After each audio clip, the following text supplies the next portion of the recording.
I'd gotten used to Marcus's comments over the years.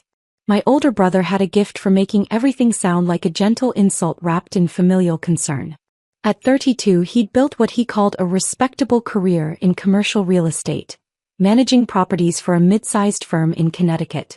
Nothing extraordinary but stable. Predictable. The kind of thing our parents could explain to their friends without confusion. Me. I was the family question mark.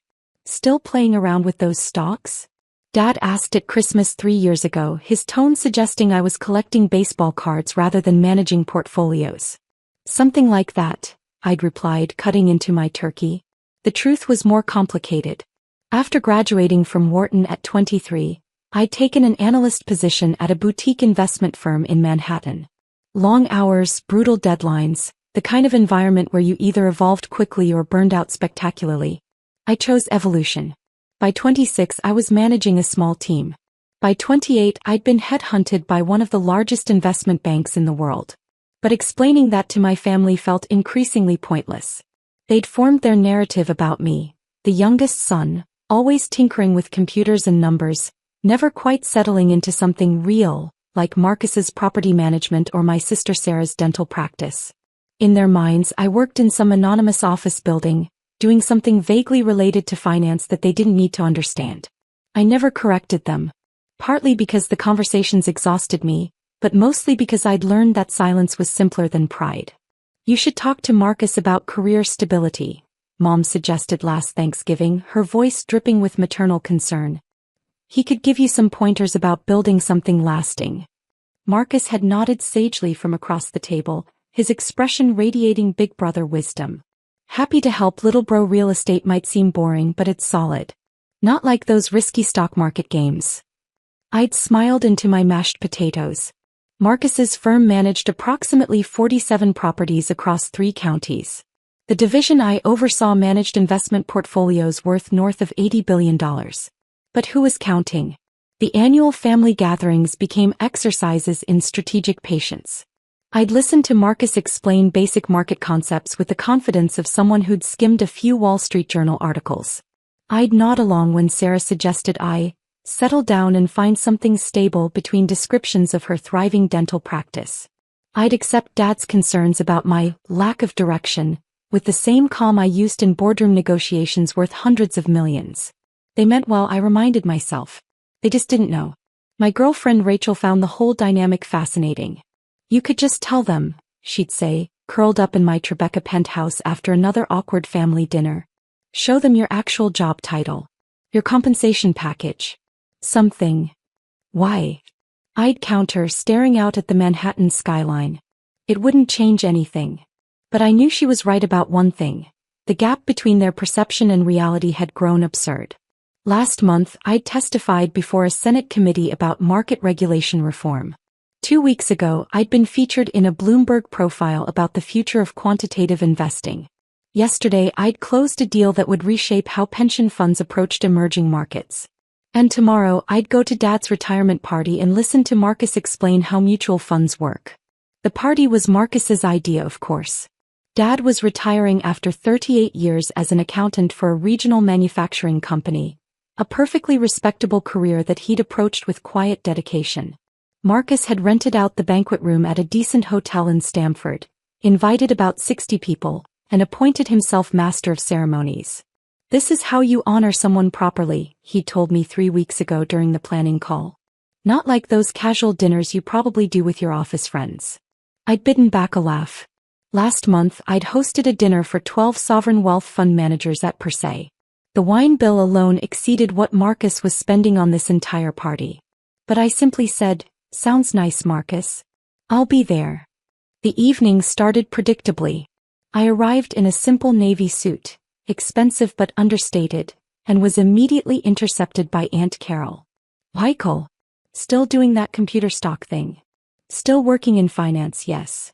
Well, it's never too late to find something more substantial. Look at Marcus, he's doing so well with those buildings." I smiled and accepted a glass of champagne from a passing waiter. Across the room I could see Marcus holding court with several of Dad's old colleagues, gesturing expansively as he explained something. Probably real estate. Possibly the economy. Definitely something he'd half understood from a podcast. Sarah found me 20 minutes later. Like, how's the trading going? I don't really do trading anymore, I said carefully. Oh, did you get promoted? Like to senior trader or something? Something like that. She patted my shoulder sympathetically. Well, every step forward counts. I just hired a new hygienist. Maybe you know the feeling of building a team. I managed 743 people across 4 continents, but I just nodded. Yeah, team building is important. The real trouble started during dinner. Marcus had arranged for a formal sit-down meal, complete with assigned seating that placed me at a table with several of his real estate colleagues and their spouses. It became clear within minutes that he'd positioned this as an opportunity for them to mentor me. So Michael works in finance, Marcus announced to the table, his tone suggesting he was introducing a nephew's lemonade stand. Stocks and stuff. I keep telling him to consider something more tangible like property. A silver-haired man named Doug leaned forward with the intensity of someone about to impart profound wisdom. The stock market is a young man's game. All that volatility, those wild swings. Real estate is where you build genuine wealth. Steady appreciation, tangible assets. Interesting perspective, I said, sipping my wine. It was mediocre. Probably a $30 bottle that the hotel charged $84. I'd had better at airport lounges. I've been in commercial real estate for 30 years, Doug continued. Started with nothing, built a portfolio of properties across the Northeast. That's real success, something you can see and touch. Marcus nodded enthusiastically. Exactly what I've been telling Mike. He's smart with numbers, but he needs to think bigger picture. Long-term stability. I could have mentioned that last quarter, my division's investment strategies had outperformed the commercial real estate sector by a factor of 6. I could have noted that the tangible assets Doug was so proud of were increasingly difficult to monetize in the current credit environment. I could have explained that the real estate holdings Marcus managed were partially financed by funds from portfolios not unlike the ones I oversaw. Instead, I said, real estate is definitely important to the economy. The conversation continued in this vein throughout the salad course. Doug's wife offered suggestions about getting serious with my career. One of Marcus's colleagues recommended a course on real estate fundamentals. Sarah chimed in periodically with comments about how her dental practice proved the value of serving real people with real needs. Marcus was in his element, playing the successful older brother guiding his wayward sibling. Michael's always been more abstract in his thinking, he explained to the table. Great with computers and numbers, but he needs to learn about the real world. The tangible economy. You should come visit my office, Doug offered generously. See how actual business gets done. Not just moving money around on screens. I was formulating a polite response when Dad approached the table. He looked happy, genuinely content in a way I hadn't seen in years. Retirement suited him. He pulled up a chair between Marcus and me.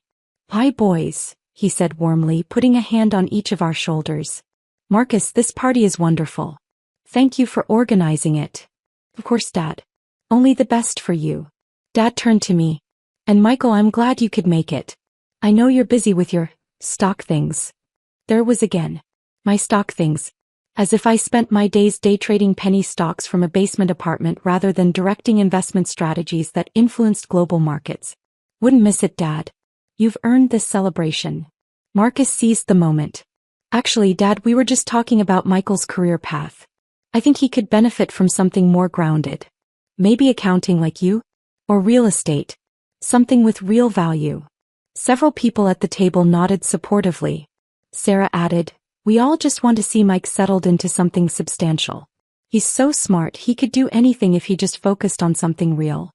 Dad looked at me with that expression of parental concern I'd seen 1,000 times. They have a point, son. You're 31 now. Time to think about building something lasting. All that market speculation. It's not a real foundation for life. I took another sip of mediocre wine. The temptation to set the record straight flickered through my mind, but what was the point? In 2 hours I'd drive back to Manhattan, back to my actual life. They could keep their comfortable narrative. I appreciate the concern, I said evenly. I'm doing okay though. Oi isn't enough, Marcus pressed, warming to his subject. The champagne had made him bolder. You need to stop playing pretend with these stockbroker fantasies. Get into something legitimate. I could even help you get started in real estate. Maybe an entry-level position at my firm. You'd have to start at the bottom obviously, but it would be real work. Entry-level real estate, I repeated slowly. Don't take it the wrong way. You're just not established yet in any real field. Better to start building something concrete now than waste more years shuffling numbers around. Doug nodded sagely. Tough love, but that's what family is for. Marcus is trying to help you. The whole table was watching me now, their expressions mixing pity with encouragement. The way you might look at someone finally accepting difficult truths about their life. Dad's face showed concern. Sarah looked sympathetic. Marcus radiated big brother magnanimity. I was about to respond when I felt my phone vibrate. I glanced down at the screen. Priority. Jakarta situation escalating. Board requesting immediate guidance. Global markets reacting. Then another. Chairman Chin. Michael, need you on emergency call in 15 minutes. G7 finance ministers asking questions. And another. Bloomberg. Can we get your comment on the Asian market developments? Your name is coming up in every conversation. I silenced the phone and looked up to find Marcus still talking. And that's the difference between playing around with stocks and actually building something. Real estate, accounting, dentistry. These are professions people respect. Not sitting in a cubicle watching numbers on a screen. A cubicle, I said quietly. Well, whatever your office setup is. The point is it's not substantial. You're 31, Mike. Time to grow up and get serious about your career. The table murmured agreement. Even Dad nodded slightly, his expression pained but supportive of Marcus's tough love. I was forming a careful response when I heard a commotion near the banquet room entrance. The hotel manager was gesturing urgently to someone, his expression confused and slightly panicked. Then I saw her, Jennifer, my executive assistant, striding through the door with the purposeful intensity that meant something serious was happening. She spotted me immediately and made a direct line to our table, ignoring the startled looks from other guests. Jennifer was ex-military, Stanford MBA, spoke 4 languages and managed my schedule with terrifying efficiency. She also knew better than to interrupt my personal time unless it was genuinely critical. Sir, she said, reaching the table slightly out of breath. I apologize for the interruption, but the global board needs their CEO immediately. Jakarta's situation has gone beyond containment protocols. We have finance ministers from 7 countries requesting guidance, and markets are responding poorly to the leadership vacuum. The table had gone completely silent. Marcus stared at Jennifer, then at me, his expression frozen mid-smile. CEO of what? Jennifer blinked, seeming to notice for the first time that she was addressing me in front of what was clearly a family gathering. Of Goldman Sachs, sir. The bank. Your bank. The silence deepened. Doug's wine glass paused halfway to his mouth. Sarah's fork hovered over her salmon. Dad's expression cycled through confusion, disbelief, and something that might have been recognition. There's some mistake, Marcus said, his voice strained. Mike works in finance, but he's not. I mean, he can't be. I'm sorry, who are you? Jennifer asked with polite confusion. His brother. And I'm telling you there's been some mix-up. He works in investments or trading or something. He's not the CEO of Goldman Sachs. That's ridiculous. Jennifer turned to me, her expression now carefully neutral in a way that suggested she was reassessing the situation. Sir, should I explain? Or would you prefer to handle the Jakarta situation first? I stood up slowly, buttoning my jacket. Give me the summary while I walk. Marcus, Dad, everyone, I apologize for cutting the evening short. Wait, Sarah said, her voice sharp. What's happening? Jennifer, right? Who exactly do you think Michael is? Jennifer pulled out her phone, pulled up something and showed it to the table. Michael Chin, Chairman and CEO of Goldman Sachs. Appointed 18 months ago at 30, youngest CEO in the firm's history. Previously Managing Director of the Global Investment Research Division. Masters from Wharton, graduated top of his class. Senate testimony last month on financial regulation. Bloomberg's list of most influential people in global finance, ranked 14th. She scrolled through several images. Me testifying before Congress, me shaking hands with the German finance minister, me speaking at the World Economic Forum in Davos, me on the cover of Institutional Investor magazine. Doug's face had gone pale. That Michael Chin? The one who restructured sovereign debt for 3 countries last year. The same, Jennifer confirmed, her voice taking on a subtle edge that suggested she was enjoying this more than professional decorum should allow. He's also on the Federal Reserve's Advisory Committee, the Council on Foreign Relations, and the board of directors for 2 Fortune 100 companies. Marcus made a strange choking sound. No, that's not possible. He works in some office. He does stock stuff. He's not. He manages investment operations across 47 countries, Jennifer continued, her tone now crisp and factual. Oversees approximately 743 employees. Last quarter, his division's decisions influenced approximately $80 billion in global investment positioning. He reports directly to the board and coordinates with finance ministers from G20 nations on market stability issues. But he drives a normal car, Sarah whispered as if this fact disproved everything. A Toyota, Dad added, looking dazed. He drives a Toyota Camry. I own a Toyota Camry, I corrected gently. I also own a Bentley, but I don't drive it to family events because I knew you'd ask questions I didn't want to answer. Jennifer checked her phone. Sir, the board is now on hold. Chairman Chin is getting impatient, and the Financial Times is running a story about leadership response times to the Jakarta situation. We need to move. I looked around the table. Marcus had the expression of a man watching his understanding of reality collapse. Sarah's mouth was opening and closing wordlessly. Doug looked like he wanted to disappear into his chair. Dad just stared at me with an expression I couldn't quite read.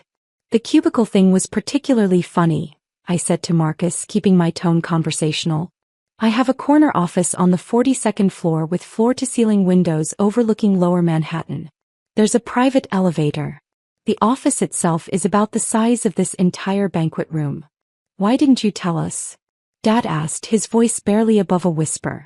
I tried initially. 3 years ago at Christmas I mentioned being promoted. Mom suggested I talk to Marcus about building career stability.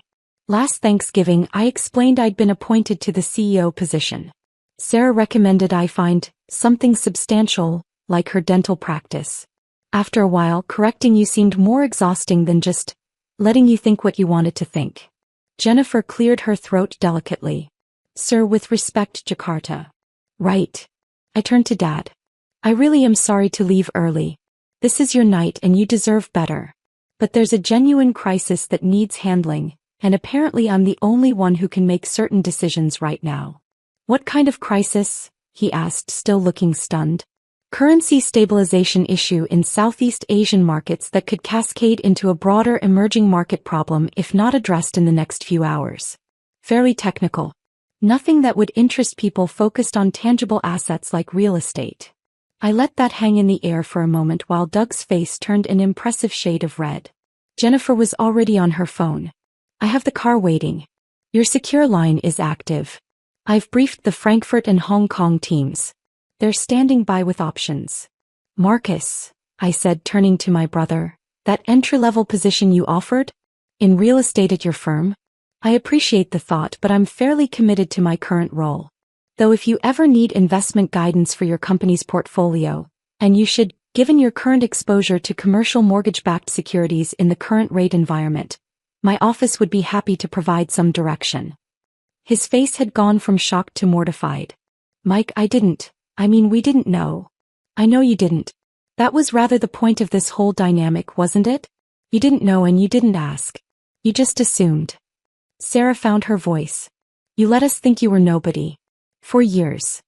I let you think what you wanted to think, I corrected. There's a difference. Every time I tried to explain, you talked over me or changed the subject or offered advice about finding something real. Eventually I stopped trying. Jennifer touched my elbow gently. Sir, we really need to go. The Treasury Secretary is now involved. The actual Treasury Secretary? Dad asked weakly. We have lunch monthly to discuss policy coordination, I said. She's probably wondering why I'm not responding to her messages. I pulled out my wallet and placed $500 bills on the table. This should cover my portion of the dinner. Dad will celebrate properly when I have more time. Everyone else, enjoy your evening discussing tangible assets and real careers. As I turned to leave, Marcus grabbed my arm. Wait. Wait. All those times we gave you advice, lectured you about stability, treated you like you didn't know what you were doing. Yes. We must have seemed like complete idiots. I considered lying, being gracious, smoothing everything over. But the truth felt more appropriate. You seemed like family who had decided I was a certain kind of person and weren't interested in evidence to the contrary. Which is fine, most people do that. But it does mean I stopped sharing parts of my life with you because sharing them became exhausting. Doug cleared his throat. For what it's worth, Mr. Chin, I apologize. My comments about young men and the stock market were inappropriate. Actually, your comments about real estate appreciation in the current environment were more problematic from a technical standpoint, but I appreciate the apology. Jennifer was practically vibrating with urgency now. Sir, Jakarta is not getting better on its own. I followed her toward the door, aware that the entire banquet room had gone quiet, watching us leave. Just before we exited, I heard Marcus say to no one in particular, "He's the CEO of Goldman Sachs. Our little brother is the CEO of Goldman Sachs." Sarah's voice shaky. "He was on the cover of Bloomberg. How did we not see this?" And Dad very quietly, "Because we weren't looking." The hotel lobby was chaos. Jennifer had apparently arrived with a small team who were now coordinating logistics. There was a black SUV outside with diplomatic plates, and I could see my security detail trying to be inconspicuous while clearly preparing for an urgent departure. "Brief me," I said as we walked. Jennifer pulled up screens on her tablet. Jakarta's currency intervention failed at 6 p.m. local time. Contagion spreading to Thailand and Malaysia. European markets opening in 4 hours with high uncertainty. The IMF is making unhelpful statements and China is being opportunistic. Treasury wants a unified response, but Frankfurt and London are disagreeing on approach. Why do they need me specifically? Because when everyone disagrees, you're the only one they all trust to make the hard call. Also because you're the one who set up the original Southeast Asian stability protocols, so everyone assumes you have contingency plans. Do I? You have 3 contingency plans. I've sent them to your secure tablet. We reached the SUV. Jennifer opened the door and handed me the tablet while I slid inside. Your video call with the board starts in 4 minutes. I've scheduled an emergency meeting with your division heads for 10 p.m. The Treasury Secretary wants a call at 10:45. And you have Bloomberg, Reuters, and the Financial Times all requesting statements. Draft a holding statement for the media. Standard stuff about monitoring the situation and coordinating with international partners. Nothing specific until we have the board's input. Already drafted, waiting for your approval. The SUV pulled away from the hotel. Through the tinted windows, I could see people gathered near the entrance. Some of the party guests who had followed us out, watching the departure with confused expressions. Marcus stood in the center, still looking dazed. My phone buzzed with a call from the board chairman. I answered, "Andrew. I'm en route to the office. Give me the 30-second version." While he talked, I pulled up the market data on my tablet, scanning through the numbers with practice speed. The situation was bad but containable if we moved quickly. I started drafting mental notes for talking points. Jennifer sat across from me, simultaneously managing 3 different message threads on her phone while pulling up additional briefing documents on her laptop. "Sir, just so I understand, your family didn't know about your position? They knew I worked in finance. They chose not to know the details. For how long? Pretty much my entire career. They had a narrative about who I was, and information that contradicted that narrative got filtered out." She looked up from her phone, her expression thoughtful. "That must have been frustrating. Mostly just tedious. Though I'll admit there was something darkly amusing about my brother offering me an entry-level position in real estate. I may have enjoyed revealing your actual position slightly more than was professionally appropriate. You think?" He grinned. The look on his face when I mentioned the Senate testimony was priceless. I have military training in maintaining composure under pressure, and I almost laughed. My phone buzzed again, a text from Dad. "We need to talk. Tomorrow? Please." Another from Sarah. "I'm so sorry. I had no idea. None of us did." And from Marcus. "I feel like an idiot. Can we start over?" I silenced the phone and focused on the Jakarta data. Personal relationships could wait. Right now, I had markets to stabilize and a crisis to manage. The fact that my family had just discovered I was actually good at my job was secondary to the fact that several national economies were depending on me to make the right calls in the next few hours. To the office? I asked Jennifer. 18 minutes if traffic cooperates. Have security clear my floor. I want my top 12 people in the conference room the moment I arrive. Get Frankfurt and Hong Kong on standby video. And someone needs to tell the Treasury Secretary I'll call her at 10:30 instead of 10:45. We'll need to move faster than originally planned. Already done, already arranged, and she's been notified. This was my real life. Not family dinners and lectures about stability. Not well-meaning advice from people who didn't understand my actual work. This, making decisions that influenced global markets, coordinating with governments, managing crises that most people would never hear about but that affected millions of lives. My phone buzzed one more time. Dad again, I'm proud of you. I should have said that years ago. I'm sorry I didn't. I stared at the message for a long moment, then put the phone away. We'd talk eventually. We'd probably rebuild some version of a relationship that acknowledged reality rather than comfortable fiction. But right now I had a job to do. Jennifer, pull up the contingency protocols. Let's start with option 2. It's aggressive, but I think the situation calls for it. Already on your screen, sir. The SUV moved smoothly through Manhattan traffic, diplomatic plates clearing our path. Through the windows, the city glittered with lights. Millions of people going about their evenings, unaware that decisions made in the next few hours might determine whether their pension funds, their jobs, their economic futures remained stable. This was what my family had dismissed as playing stockbroker and shuffling numbers around. This was the cubicle job they'd pitted me for. This was the career they'd spent years telling me to abandon for something real. I almost felt bad for them. Almost. But Jakarta wasn't going to stabilize itself, and I had work to do. The SUV pulled up to the Goldman Sachs headquarters. Security was already waiting, and I could see lights on throughout the upper floors. My team mobilizing, ready to work through the night if necessary. Let's go save some economies, I said to Jennifer, grabbing my tablet and stepping out into the cool Manhattan night. She fell into step beside me. Just another Tuesday for the CEO. Just another Tuesday, I agreed. Behind me, somewhere in Connecticut, my family was probably still processing the revelation. Tomorrow we'd deal with years of misunderstanding and missed communication. Tonight I had more important things to worry about. The automatic doors slid open and I walked into my actual life, the one my family had never bothered to see.